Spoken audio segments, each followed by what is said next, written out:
Hello, I'm Perry, and like all great car reviews, I am indeed British.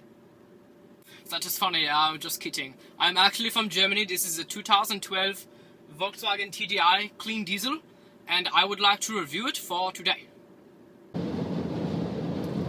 What I look for when I'm watching one of these videos, you're watching probably because you're already set on buying one of these, or you just want to know as much as you can about this car before you go and get it, or you want to know much about this car because you're just interested in it. I'm both. I love going on YouTube. I spend a lot of my time on YouTube just watching car videos because I like to know about cars. I like to know what it's like to own a car, and that's what I'm going to try to give you guys, some details that other videos can't show you. I'm going to try to metaphorically rape the car with my video camera. I want to make you have a sense of what this car is like to own and drive before you ever get in one to test drive, which I urge you to do before making any decisions about any car.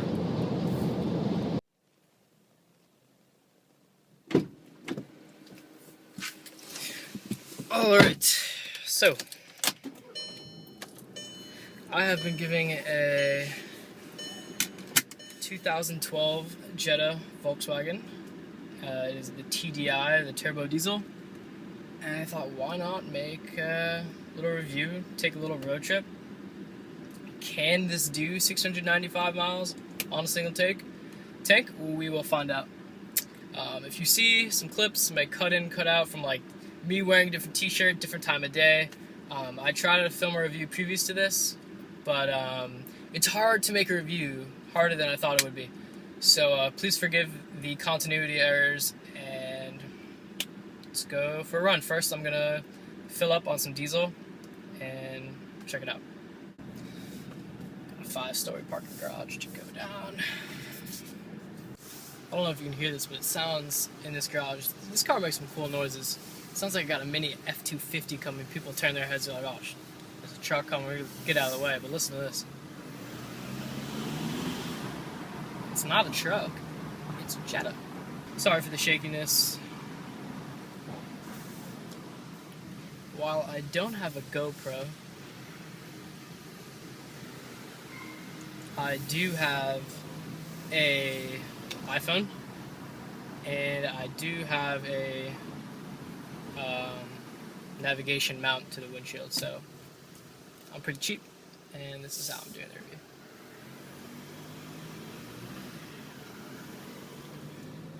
So as we get out onto the road here, windows up, AC on because it's hot in Fort Myers, Florida.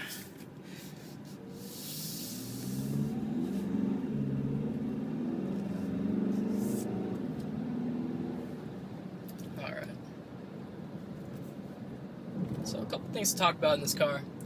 This car starts at $23,000, and that is for the diesel variant.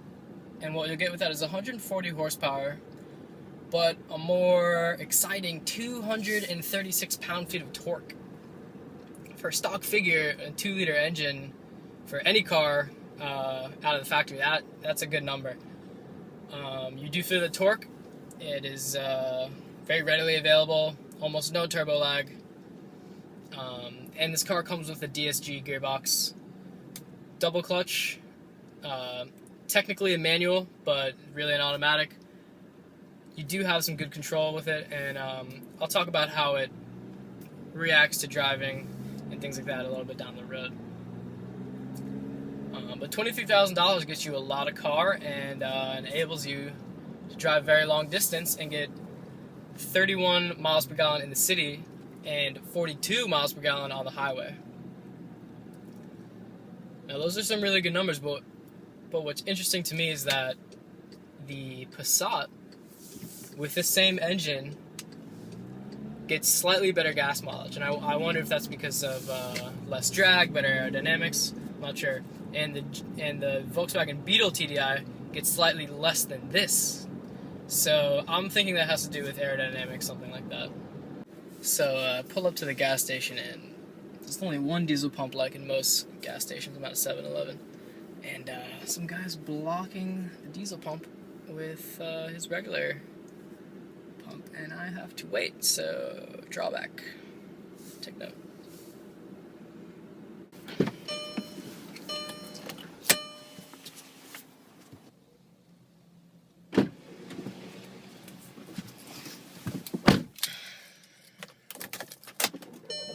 Alright, so one camera adjustment later. I'm so sorry for filming in portrait mode. Happens to the best of us. I'm one of those people who goes, "Don't film in portrait mode, what's wrong with you?" But it happened to me. Alright, so diesel at the 7-Eleven is 4.059 a gallon. It's just under the price of premium at the 7-Eleven. And as we make our way, I'm just going to park over here and talk to you guys.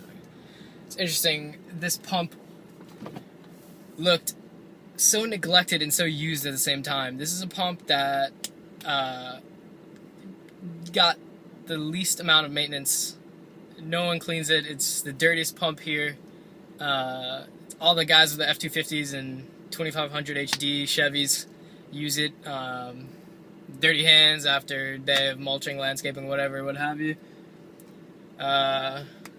And that's a lot to be said about, you know, the diesel offerings in the United States. And Volkswagen has really been brave to have 6 diesel offerings. They have the Passat, the Jetta, the Golf, the Bug, and another, some I can't name. But yeah, for the price of, so we got a full tank, let me reset my trip.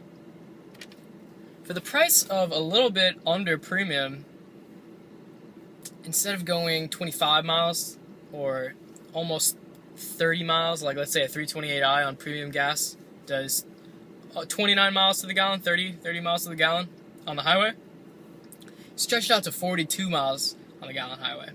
So, you know, you take your pick. If only we had more turbocharged diesels in the States, I think people would be a lot happier, would be a lot more leisurely about how they use the vehicles, not as worried about, oh, I gotta pay all this gas money. So as I get my GPS going and we get on the road, we'll go from there. So as we depart, where am I going? Where's my road trip? We are coming from Fort Myers, Florida, going all the way from the west coast to the east coast to Boca Raton, Florida. They are exactly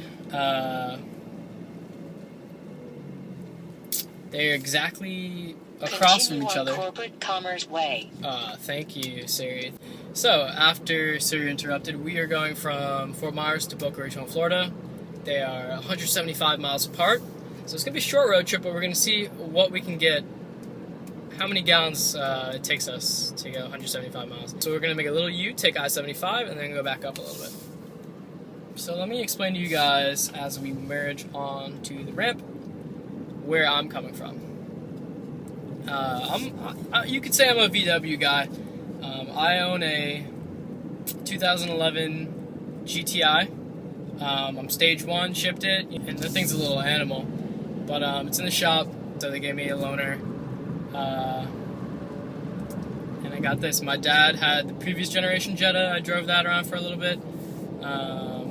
My brother has a CC.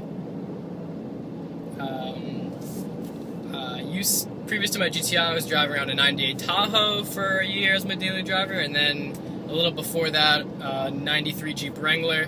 So I've been all over the place in terms of cars. Alright, so as we get on the road, we'll start talking about the dynamics of the vehicle. I've had this car for 3 days.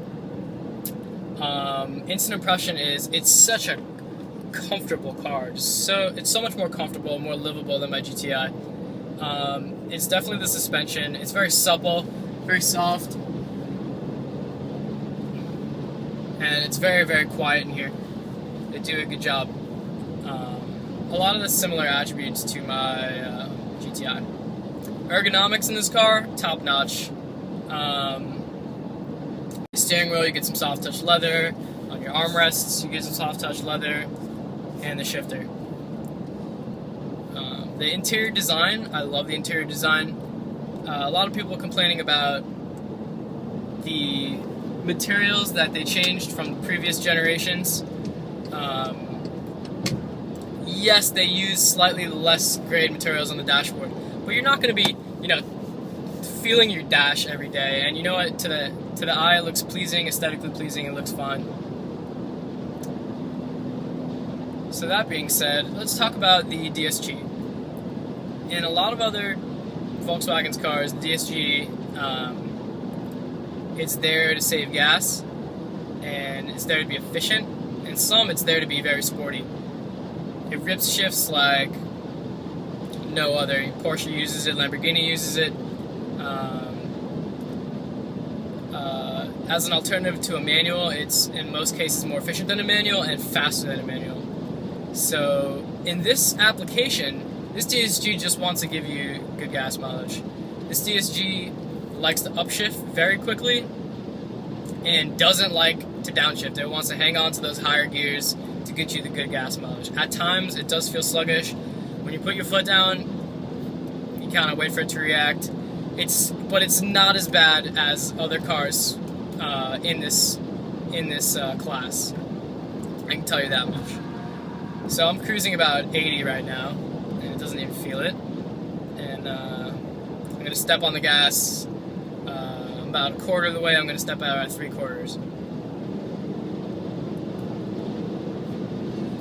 It gets there. It gets there. It never bores you. It's always doing it in an interesting way. You get a little of this. That keeps it interesting. Which brings me to the seats. I have the leather, velour, whatever you want to call it here. It's very nice. I like it a lot. It seems upscale. The seats contoured. Not much contour, but there's some bolstering and it keeps you in, and they're very comfortable. Personally, I hate the seats in my GTI. I went with the plaid. Plaid's cool and everything, the cloth inner logo seats, but they're really fucking annoying.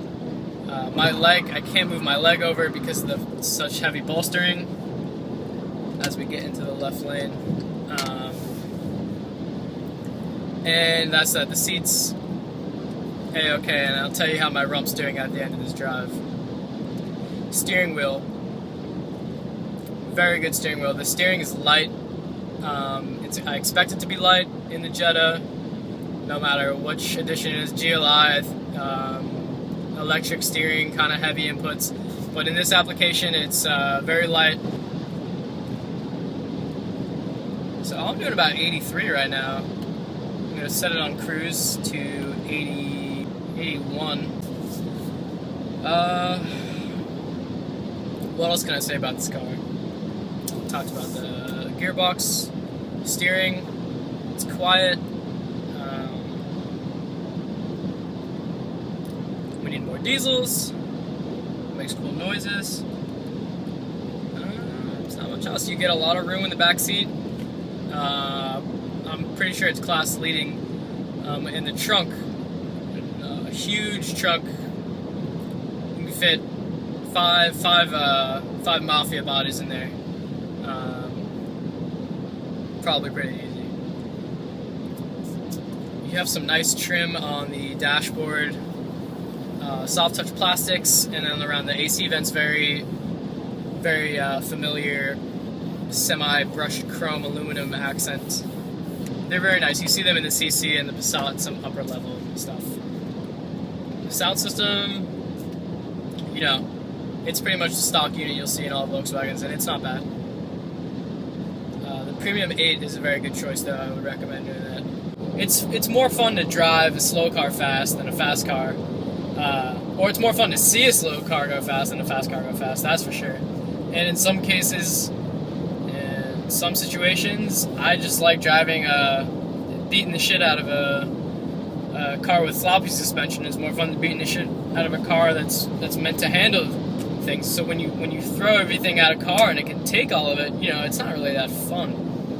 But when a car at its limits is very fun. It's very fun to beat it up because its limits and you hit them almost everywhere. But that's fun when you hear tires, you hear understeer is not fun, but you hear, you feel like you're driving something that's alive, and it's not super good at what you're trying to do with it, but it's trying, and that's where fun comes in. So overall, I really like this car. There's only one thing. There's one caveat. It's just sort of bland. Like, I mean, and it's supposed to. Hey, it's a Jetta. It was never. It's never supposed to shock anybody. Last model, last generation body style. That was a total chick car. Every girl in my school parking lot had a freaking Jetta, and we called it a lesbian car because it was kind of like, I don't know, you just see a lot of girls drive, only girls, so we call it a lesbian car. They changed the styling to go after that male audience a little bit, and I think that worked. I love the styling on the outside, it's nice. But the whole presentation doesn't really, you're not like, oh wow, look at that, and you're not really super excited to get in every day. It's more like a well-kept secret. You know that you're gonna have fun in it, but most people don't. Baby, what you wanna do? Take some time to celebrate. So as we make our way onto the East Coast, done 108 miles. I have just under a full tank. More than 3/4. It's hard to say because I can tell you it's more than 3/4, but not by exactly how much because it's digital gas gauge. It's a little annoying sometimes. It only goes by chunks, so it won't tell you exactly how, what your tank looks like. But it's looking good. 109 miles, and so far averaging 37 miles per gallon. And that's going 75 to 85 on this highway. That's great. I'm loving that. My back, I wish there was lumbar support.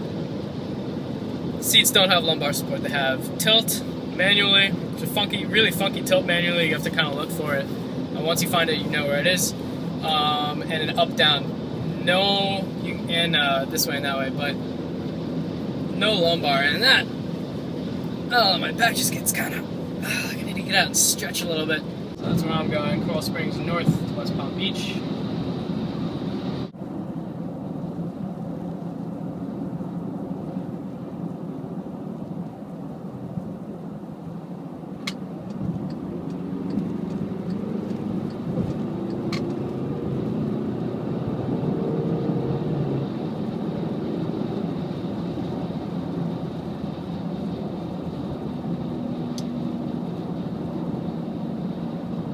So I don't know if you guys saw that, and I don't know if I'm going to edit that in or not, but there was a little situation where I didn't know I had to merge, and I had to get back onto the main highway.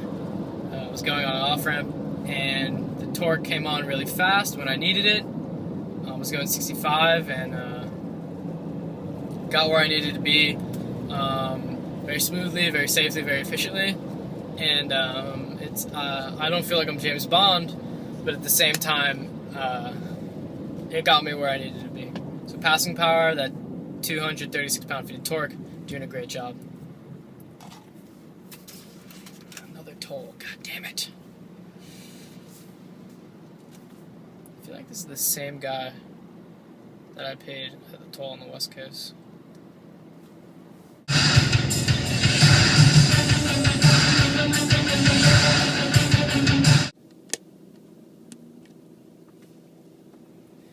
Alright, so we made it to the East Coast, 153 miles later. I made a couple stops, went into the city a little bit for about 25 minutes, and here's what my gas tank's looking like right now.